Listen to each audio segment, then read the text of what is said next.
Aimables frères et sœurs, nous sommes bénis de vous recevoir encore une fois de plus dans ce moment où nous sommes en train de célébrer une seule personne et son nom c'est Jésus.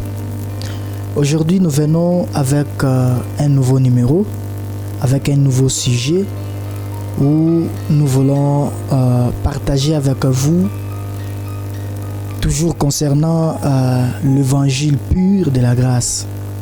Alors aujourd'hui le sujet est intitulé « Dieu est contre le mélange de la loi et la grâce ». Dieu est contre le mélange de la loi et la grâce. Vous savez, la plupart des problèmes que nous avons aujourd'hui dans nos vies, la plupart des maladies que nous contractons aujourd'hui dans nos vies, la plupart des problèmes, si je peux généraliser, toutes ces choses nous proviennent de la condamnation. L'apôtre Paul dit quelque chose qui est si sensible dans le livre de 2 Corinthiens chapitre 3 à partir du verset 7. Je paraphrase. Si le ministère de la mort gravé sur des pierres était glorieux, à plus forte raison le ministère de l'esprit. Il rajoute encore au verset, je crois, 9 ou 8, il dit, si le ministère de la condamnation, vous savez, la seule chose qui est ministère de mort et de condamnation, c'est la loi gravée sur des pierres. Comme je le disais aujourd'hui, nous sommes en train de parler de ce que Dieu n'est pas pour le mélange de la loi et de la grâce. Je ferme cette petite parenthèse où j'étais en train de donner les passages de Paul dans son deuxième épître de Corinthiens, chapitre 3. Je voulais revenir sur ce que nous sommes censés voir ici, parce que cette parenthèse nous sera capitale ici devant en évoluant. Dieu n'est pas pour le mélange de la loi et de la grâce. Et quand je parle de la loi, je fais référence à ce que Dieu a appelé les 10 commandements. Ce n'est pas moi qui appelle que la loi est le ministère de la mort, tout comme le ministère de la condamnation. C'est Paul, notre apôtre à nous tous, c'est lui qui nous a écrit la moitié du Nouveau Testament. Il dit que le ministère de la mort et de la condamnation, c'est les 10 commandements. Parfois, quand on parle plus de la loi et de la grâce, la plupart des gens ont tendance à penser que nous mettons à côté ce que Dieu n'a pas mis à côté. Ce n'est pas moi qui ai mis à côté la loi, c'est Dieu, lui seul qui a mis à côté la loi. Alors, aimables frères et sœurs, nous voulons voir ensemble avec vous comment Dieu n'est pas pour le mélange de la loi et de la grâce. J'ai déjà eu à entendre des gens dire, et la plupart d'entre eux étaient des serviteurs de Dieu, bien sûr, qui ont eu à dire, si Dieu a donné la loi, il a donné aussi la grâce, nous devons le mélanger, équilibrer. 50% loi et 50% grâce. Quand je parle, et je reviens encore, quand je parle de la loi, je fais référence aux 10 commandements. Tu ne tueras pas, tu ne feras pas ceci, tu ne feras pas cela. J'espère que ce sont des choses que chacun de nous a apprises, même quand on était encore païen. On nous a appris cela quand on était petit, à l'école, à l'écodime. On nous a tellement appris cela. Ce qui n'est pas mauvais. Mais Dieu n'est pas pour qu'on mélange la loi et la grâce. Il n'est pas du tout pour. Comme je le disais, la plupart des problèmes qui nous arrivent dans la vie, ces problèmes émanent de la loi. Parce que la loi est le ministère de la condamnation. Les gens sont condamnés. Il y a d'autres qui pensent que si sa vie n'évolue pas, c'est à cause de ses propres erreurs. C'est même cela la condamnation, l'autocondamnation. Quelqu'un qui peut se dire, je mérite cette maladie parce que c'est moi-même qui ai fait ceci ou cela. C'est moi-même qui ai allé à l'encontre de la loi. Quelqu'un peut croire que je ne mérite pas ce mariage, je ne mérite pas la vie chrétienne, je ne mérite pas être aimé de Dieu parce que c'est moi-même qui suis méchant. C'est moi-même qui n'ai pas arrivé à obéir Dieu. Cela est une autocondamnation. Dieu ne peut pas être pour que vous soyez désavantagé, malade, échoué, ainsi de suite. C'est pas cela la volonté de Dieu pour vous, étant donné que son Fils a déjà payé les prix pour vous. Vous n'avez aucun droit de vous autocondamner. Alors, aimables frères et sœurs, nous voulons voir en quoi est-ce que Dieu n'est pas pour le mélange de la loi et de la grâce. Quand je parle de la loi, je fais référence aux 10 commandements et aussi je fais référence à l'ancienne alliance. Quand on parle de l'ancien, c'est parce qu'il y a une nouvelle alliance. Quand on parle du Nouveau Testament ou de la nouvelle alliance, c'est parce qu'il y a une ancienne alliance. Alors aujourd'hui, nous voulons voir comment Dieu n'est pas pour le mélange de la loi et de la grâce. Dieu n'est pas pour. Et lui-même, il a qualifié cela ministère de la mort et de la condamnation. Et quand je parle de la grâce, je fais référence à une personne. Parce que la Bible nous dit dans le livre de Jean, chapitre 1, le verset 17, je paraphrase. Si le ministère la loi a été donnée par Moïse, la grâce et la vérité sont venues par Jésus. La grâce n'est pas une doctrine. La grâce n'est pas même un message.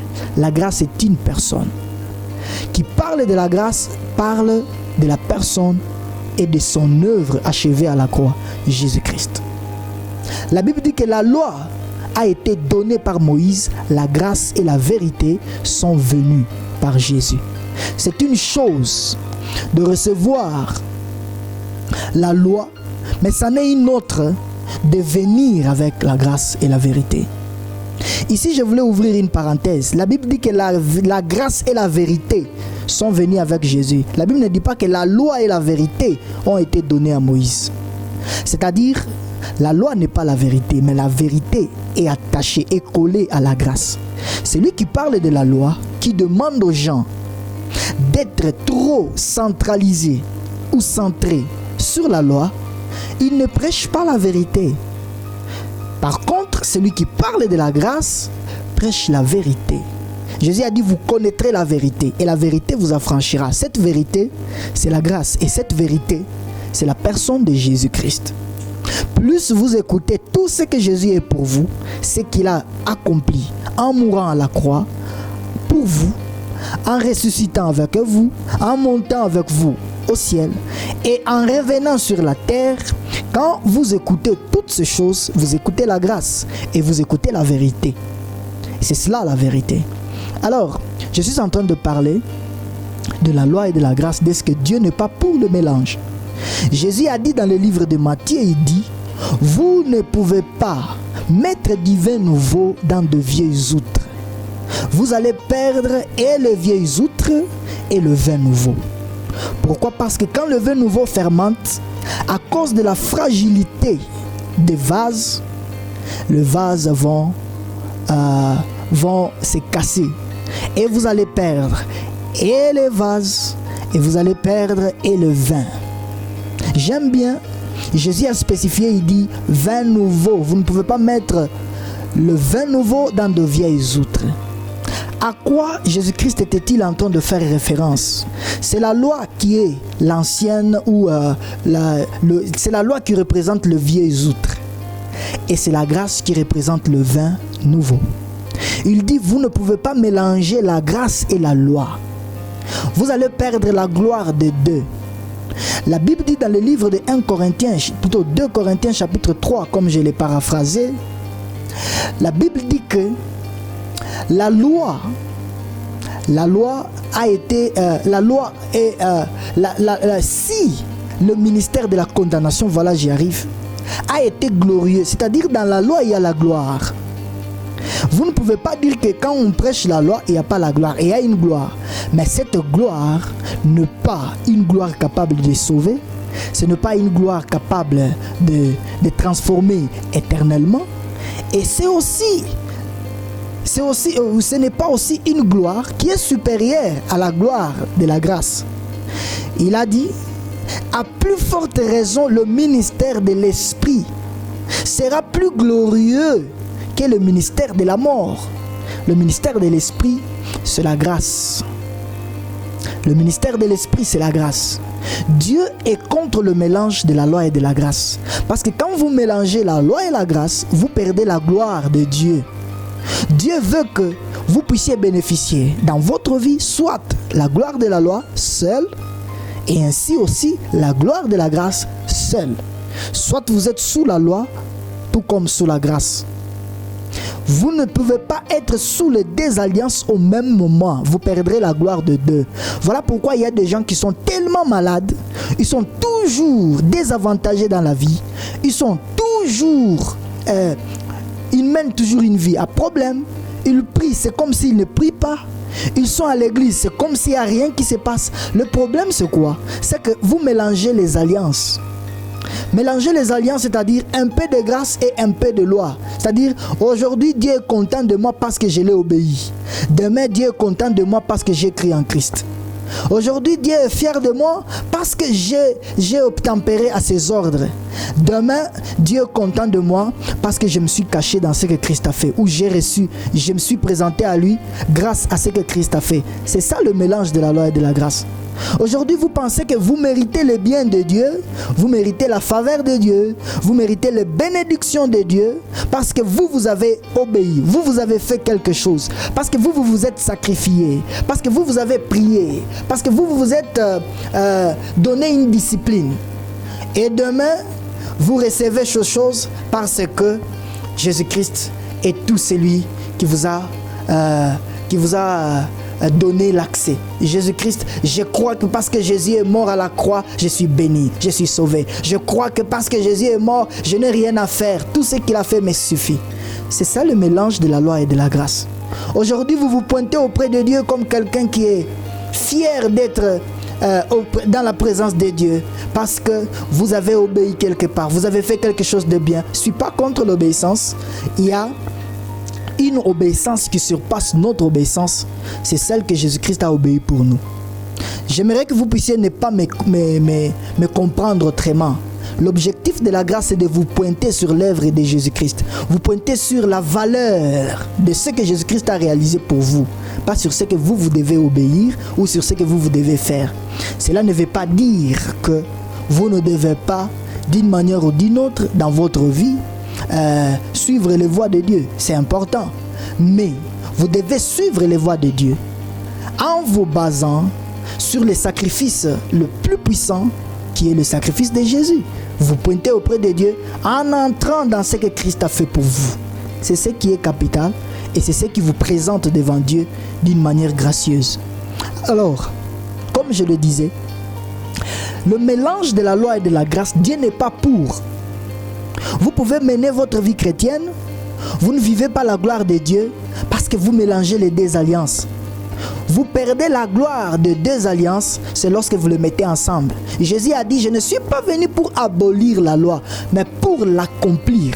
C'est-à-dire, il n'est pas venu pour la mettre de côté, mais c'est pour l'accomplir pour toi, afin que tu l'obéisses en lui. Pas par toi-même, mais en lui.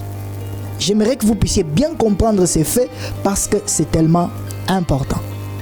Je vais prendre un exemple dans la Bible, un exemple si capital que Jésus-Christ lui-même a donné. Dans le livre d'Apocalypse, je crois dans Apocalypse 14 ou 15, il dit, parce que tu n'es ni chaud ni froid, je te vomirai. Parce que tu n'es ni chaud ni froid, je vais te vomir. Je crois que ce passage est en train de passer. C'est ce passage ici que vous venez de voir. Il dit que parce que tu n'es ni chaud ni froid, je vais te vomir.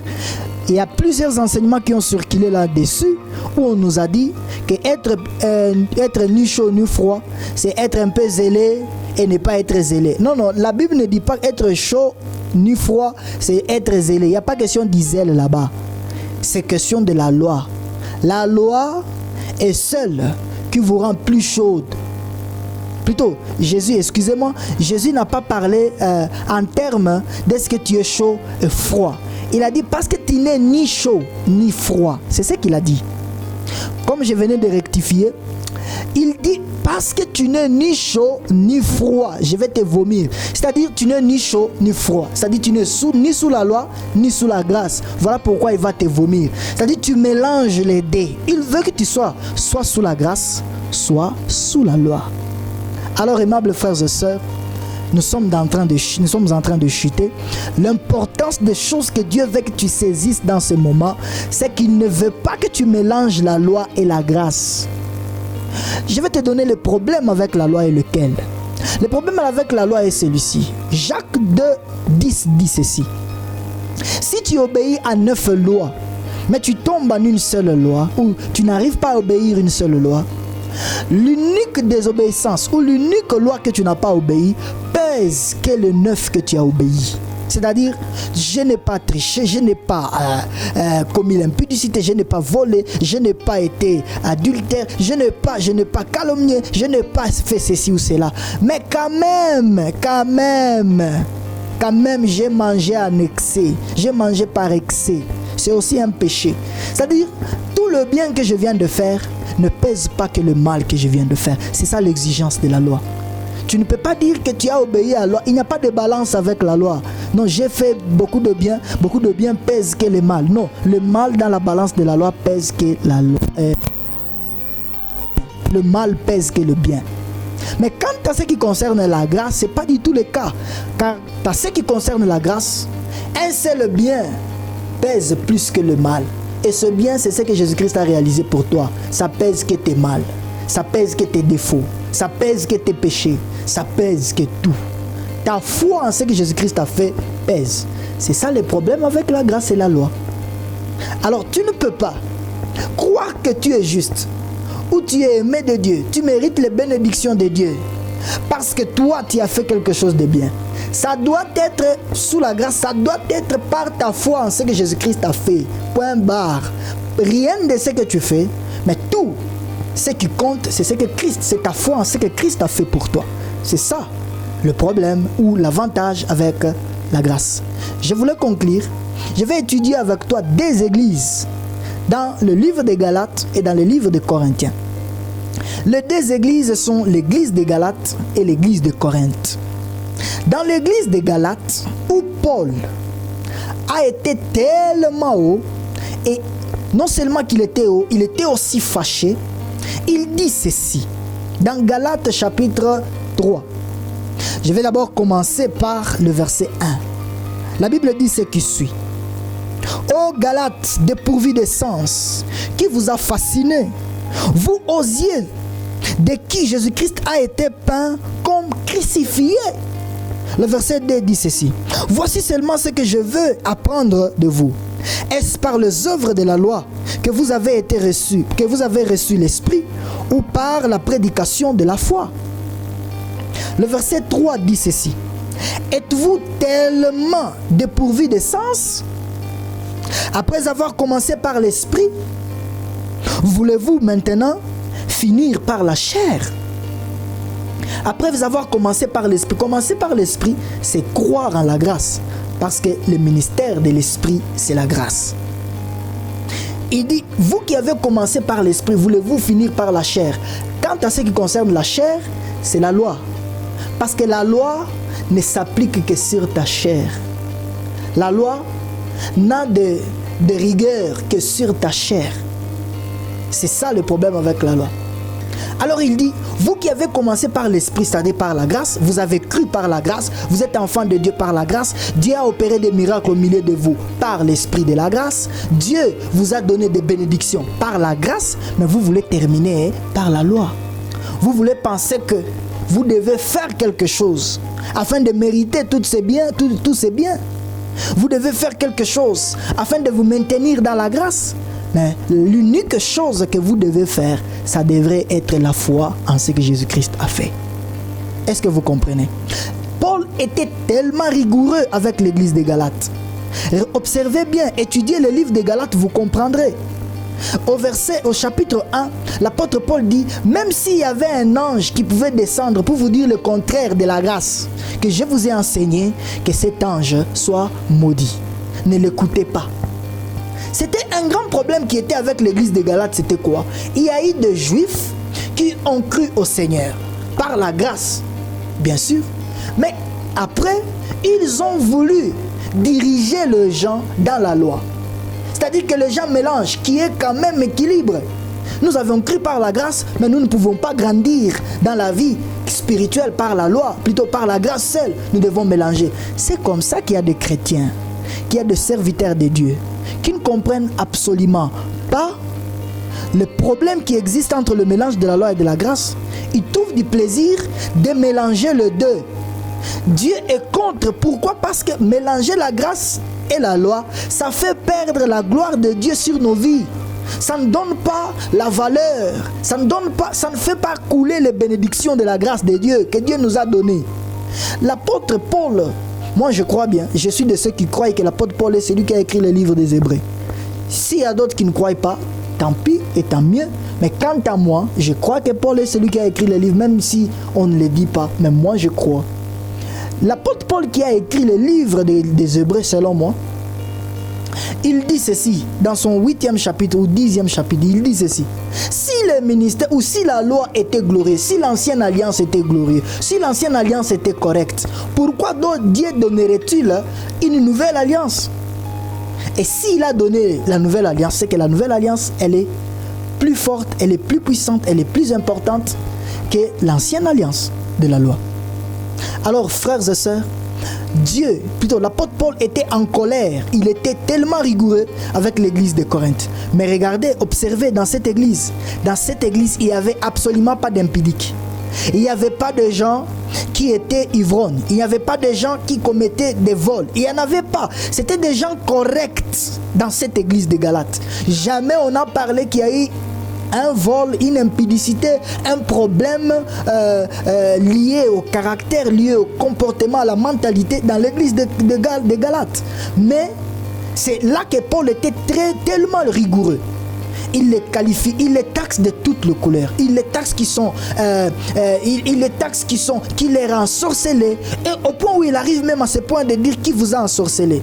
C'est-à-dire, ce n'était pas des mots durs que l'apôtre Paul a pu engager dans toutes ces lettres qu'il a adressées à plusieurs églises. Mais dans cette église de Galates, il était tellement rigoureux.